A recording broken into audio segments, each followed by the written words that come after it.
Welcome to the National Security Hour. This is Ed Huglin, your host for this evening. Along with me, Dr. Liman Yen. And tonight, we're going to talk about the new methodology of war games in China's unrestricted war against the globe and America. My guest today, as I mentioned, is Dr. Liman Yen. And today we're going to focus on Chapter 5 of China's unrestricted warfare.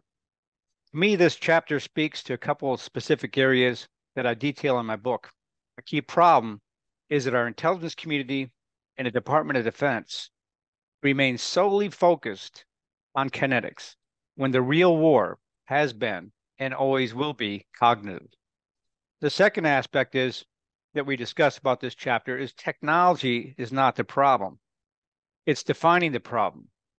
Before I bring in Dr. Yen, let's remind our listeners as to why this topic is so critical to pay attention to and why China is such a threat to our national security, far more than I think our leadership is aware or actually paying attention to. What China is preparing to do, or has already done, is to remove the United States as an obstacle to world domination. This is not a tactical discussion, but a strategic discussion, as their advances in cognitive domain have been subtle to stark, hidden to in your face, and having impacts on our children who are president, the Manchurian President Biden, who I believe is a compromised president. Besides the obvious compromise from shady business dealings in which his family and son have received millions of dollars, we need only listen to Biden's statement on China, where he said recently, quote, "We're not looking to hurt China, sincerely," unquote. "We're all better off if China does well." Really? Really? This is a genocidal communist dictatorship that harvests its organs from live innocents and steals trillions of dollars of our research and development from us and has now murdered over 1.3 million Americans from COVID, or AKA the China flu, and also from fentanyl. Do I really need to say more about that? I mean, why is he not so concerned? Why is he not looking to deconflict and as he's looking basically only to deconflict and continue the cooperation? But would we continue that type of cooperation with Adolf Hitler? I don't think so. China has totally dismissed our secretaries of state, Blinken, Treasury Secretary Janet Yellen, who can't stop bowing, and Special Envoy for Climate, the stooge John Kerry. All three went there and left with hat in hand. Each week, our listeners join us here to discuss very strategic perspectives, analysis, and assessments on the ongoing cognitive war. I've detailed the background and definition of this war, its underlying theory, and how we should be conducting operations, and lay out several seminal solutions to enable us to compete and win in this war in my just published book, The Cognitive War, Why We Are Losing and How We Can Win, available on Amazon. We see this war being conducted every day, but few realize it is a planned and coordinated effort. Dr. Yen and I have watched the confusion, we've watched the chaos, and we watched the terror here, not only on our streets in America, but as adversaries like Russia and China continually outmaneuver us. And so we try to bring an awareness of what's going on to our audience, because all we do is react. And they lead us by our noses to a future the CCP, is defining. As Dr. Yen and I collaborate in defeating this dystopian Communist Party, we look at their coordinated strategy as a use of various ways: ideology, religion, or issues, and a litany of independent and specific means, education, military, economic, and other, to undermine, subvert, and destroy our freedoms, our independence, and to replace them with tyranny and subjugation. As part of these discussions, we've been focusing on dissecting their playbook, Unrestricted Warfare, written in 1999, almost a quarter century ago. So today, Dr. Yen and I will discuss part 2 of Unrestricted Warfare, as they title it, A Discussion of New Methods of Operation, and specifically Chapter 5, New Methodology of War Games. Before I begin, Dr. Liman Yen is a medical doctor, for those who've not been introduced to before. He's a PhD virologist and independent coronavirus expert. He was educated at the top two medical schools in China, the Southern Medical University and Central South University. He also has a postdoctorate fellow in the School of Public Health at the University of Hong Kong. He has a weekly broadcast on Saturday and Sundays at 4 p.m. Eastern, the voice of Dr. Yen here on AmericaOutloud.news. And you need to listen to that. And you need to go back if you haven't listened to her prior episodes, because they're eye-opening. She and I regularly have and collaborate here also on the National Security Hour to raise awareness of cognitive warfare, China's version of unrestricted warfare. Today, we're going to discuss three areas. How does unrestricted warfare use a multiplicity of functions to constantly change the field of battle? What stage of warfare comes after the military technical revolution? And why is it the sword, or aka the kinetics, is no longer sufficient to deal with national security?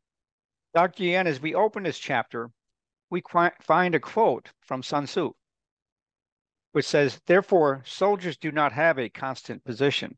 Water does not have a constant shape. And to be able to obtain victory in response to the changes of the enemy is called miraculous." So how does unrestricted warfare, from your perspective, use a multiplicity of functions to constantly change the field of battle? So, thank you, sir. When we talk about the main idea of unrestricted warfare, it is actually very flexible, out of the rule, not get restricted by rule of laws, and also very importantly, as they explained in this book, they talk about the combination of the anything available. Anything can be weaponized, from the traditional weapon to the things we use in the daily life, and even to humans' mind.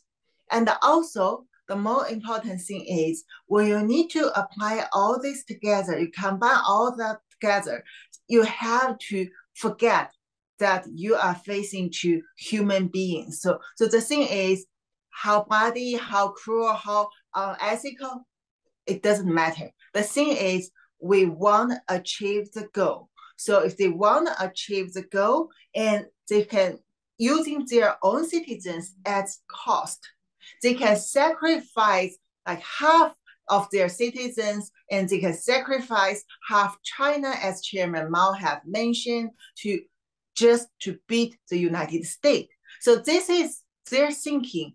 Do it just to achieve your goal. And it isn't like the competition, but it is really a competition with the anti-human thinking. So as long as you can win, then that's the point.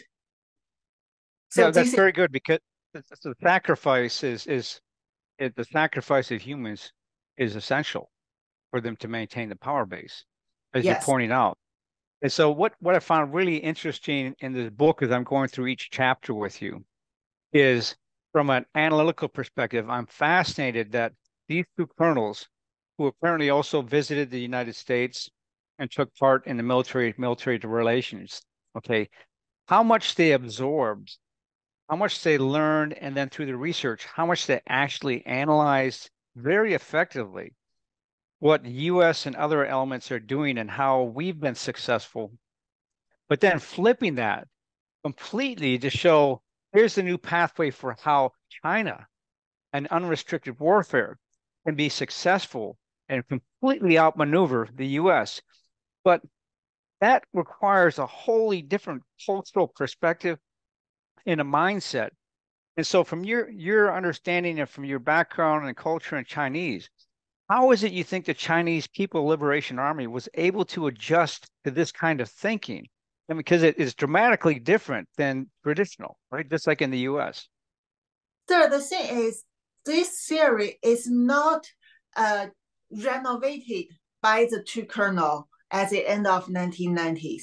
Yes, they learned a lot from US military theories because they are the military theorists in the People's Liberation Army.